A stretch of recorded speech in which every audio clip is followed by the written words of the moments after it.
আমরা বলেছিলাম যে এই জুলাই সনদে বাংলাদেশের মানুষের বাস্তবিক অবস্থার প্রতিফলন ঘটবে না, এবং আমরা সেটাই দেখলাম যে যখন প্রতিবন্ধী মানুষদেরকে ব্যতীত করে, এবং যেখানে জুলাই আগস্ট অভ্যুত্থানে অনেক মানুষ প্রতিবন্ধিত্ব বরণ করেছেন নতুন করে, এবং বিভিন্ন সময় আন্দোলনে আমরা দেখেছি নতুন করে প্রতিবন্ধিত্ব বরণ করে বাংলাদেশের একটা অংশ, বাংলাদেশের মানুষেরা, এবং তাদেরকে ব্যতীত রেখে, তাদেরকে সাইডে রেখে, চাপিয়ে রেখে, দমন করে আমরা একটা জুলাই সনদ দেখছি।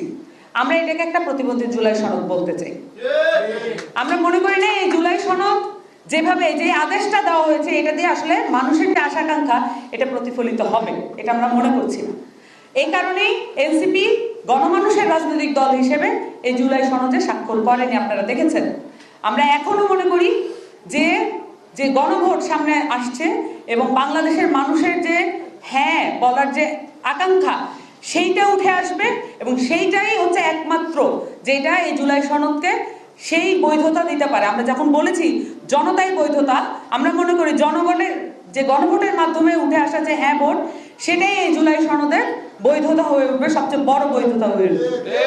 আপনারা বলেছেন যে নির্বাচিত সরকার, আপনাদেরকে বলা হয়েছে উপদেষ্টার পক্ষ থেকে যে নির্বাচিত সরকার না বিধায় আমরা এটা প্রণয়ন করতে পারছি না, আপনাদের দাবি দেওয়া প্রণয়ন করা হবে না। সেখানে আমরা বলতে চাই যে আমরা এই অন্তর্বর্তীকালীন সরকারের প্রেস সচিবের মুখ থেকে একাধিকবার শুনেছি যে তারা চাইলে যে কোনো কিছু করতে পারে, কিন্তু আমরা প্রতিবন্ধীদের আন্দোলনের বেলায়, যখন জনগুরুত্বপূর্ণ আন্দোলনের বেলায়, শিক্ষকদের আন্দোলনের বেলায় আমরা শুনতে পাই তাদের অনেক কিছু করার ক্ষমতা নাই। তাদের ক্ষমতা আসলে কার কাছে রক্ষিত, এটা আমাদের প্রশ্ন থাকবে।